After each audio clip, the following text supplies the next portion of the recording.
Você quer saber o que realmente aconteceu com a banda Mamonas Assassinas? Você está no lugar certo, porque começa mais uma Teoria da Conspiração. Alguns de nós ainda guardam fita cassete ou CD deles. Hoje fazem mais de 20 anos que os Mamonas Assassinas voaram para o inesquecimento. Como alguém não iria se apaixonar por músicas como aquelas, não é? Um grupo que tinha tudo para fazer ainda mais sucesso se não fosse uma fatalidade. Mamonas Assassinas, ou apenas Mamonas, foi uma banda brasileira de rock cômico com uma carreira bem curta. Durou de julho de 95 até março de 1996. A banda conquistou multidões de fãs, tinha muito sucesso e apenas um álbum de estúdio. Álbum esse que vendeu mais de 3 milhões de cópias no país e ganhou o disco de diamante. Antes disso, o primeiro disco da formação do grupo, com outro nome, tinha vendido apenas 100 cópias. A banda foi percebendo que as paródias engraçadas que faziam durante seus ensaios eram melhor recebidas pelo público do que as covers de bandas famosas e sérias que apresentavam. Começaram então a introduzir essas músicas nos shows, e essa foi a chave para o sucesso da banda. Os Mamonas passaram a ter então um dos cachês mais altos do país. Houve época que chegaram a vender 50 mil cópias por dia, além de apresentações semanais obrigatórias na TV. Mas esta felicidade não duraria muito tempo. Os Mamonas se preparavam para uma viagem a Portugal, que aconteceria no dia 3 de março de 1996. Porém, voltando de um show em Brasília, o jatinho que viajavam se chocou contra a Serra da Cantareira. O tempo estava fechado na Grande São Paulo, na noite de 2 de março de 1996, um sábado. Uma espessa neblina cobria parte da Serra da Cantareira, quando por volta de 11h15 da noite, um jato executivo Learjet avançou sobre as árvores, atravessou a cortina de névoa fria e colidiu na mata. Os 9 ocupantes morreram, 2 tripulantes, um segurança, um assistente de palco e os 5 jovens músicos dos Mamonas Assassinas. Naquela noite, os pais do vocalista Dinho foram, a pedido do filho, buscá-lo no aeroporto de Cumbica, em Guarulhos, mesma cidade onde a banda vivia. Mas o avião se atrasou, a espera foi aumentando e a preocupação começou a tomar conta dos parentes. Depois de algumas horas, o balcão de informações do aeroporto informou que a aeronave tinha um probleminha. Mas um avião não tem um probleminha.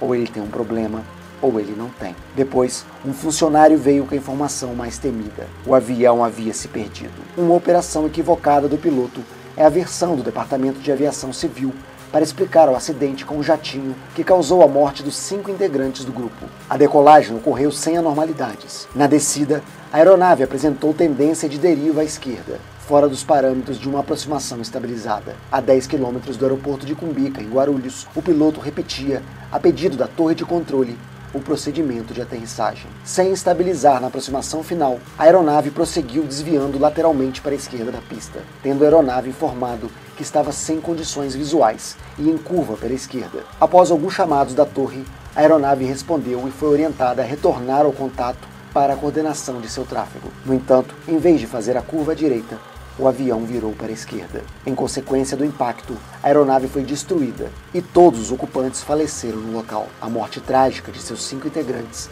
causou comoção nacional, menos de 2 anos depois da morte de Ayrton Senna, em 1994.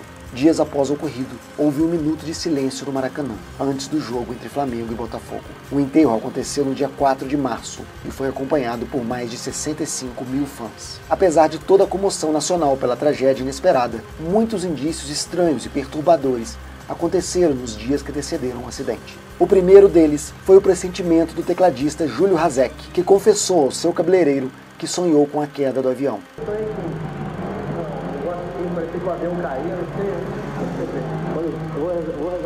As famílias dos membros relataram diversos comportamentos estranhos na semana que antecedeu a queda. Existem registros em que Dinho cita o cantor norte-americano Ritchie Valens, morto em um acidente aéreo no dia 3 de fevereiro de 1959. Em um vídeo caseiro, Júlio e Dinho cantam a música Donna, de Ritchie Valens. Durante uma entrevista, Dinho afirmou que os Mamonas Assassinas não lançariam um segundo disco. Vamos falar desse primeiro e tão bem sucedido álbum.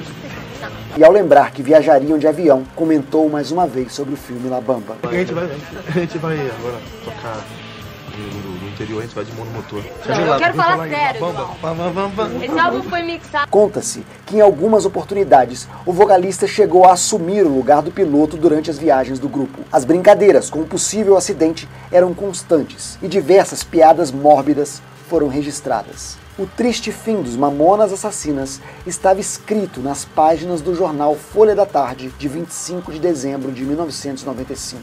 A previsão era da vidente Mãe Diná, garantindo que ela tinha visto uma espécie de manto negro sobre os membros da banda, desde a primeira vez que viu o grupo pela televisão. Eu vi por diversas vezes a imagem deles.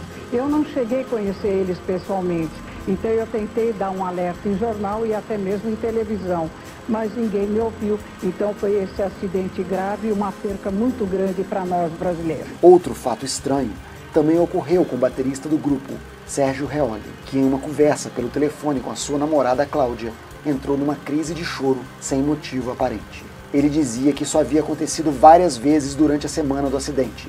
Dizia que tinha algo errado e se perguntava o porquê de tudo aquilo. No sábado, antes de fazer a viagem para Brasília, Sérgio, que nunca tinha se sentado à frente de um piano, o fez e tocou para os pais. Ele nunca tinha tido aulas. Em um outro vídeo, gravado um mês antes, Dinho faz mais uma brincadeira. Você é o Dinho dos Mamonas? Eu era. Oi? A boa que eles consertaram o radar. Quebrou de novo.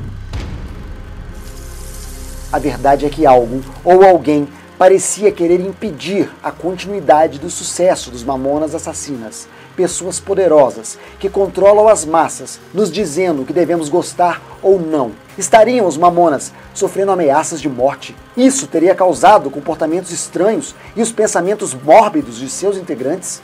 A angústia de sofrer constantes ameaças teria se abatido sobre o grupo? As tais premonições seriam, na verdade, pedidos de ajuda? O sucesso e a exposição massiva da pequena banda de Guarulhos incomodava os detentores do dinheiro, empresários e representantes de artistas nacionais e internacionais. Eles começaram a se preocupar com toda a atenção que uma banda de rock, estilo já decadente nos anos 90, estava recebendo. É claro que um grupo musical que veio de fora do sistema iria sofrer alguma pressão. Porém, com todo o estrelato, esta pressão se tornou ainda mais grave. Eles deveriam ser calados em benefício daqueles que manipulam e controlam todo o dinheiro. Eles não eram apenas artistas dominando o mercado musical, mas também a verdadeira representação do jovem brasileiro. E iam disseminar um estilo musical novo, seguido de novos comportamentos, novos hábitos de consumo, nova cultura e novas ideias. Tudo o que os senhores do mundo abominam. Assim, os soberanos de todas as riquezas visualizaram o problema. Um grupo de Guarulhos se infiltrando rapidamente no sistema deveria ser eliminado antes que começasse uma turnê internacional. Alguém não queria que os Mamonas se tornassem um novo hit mundial. O resultado todos conhecem.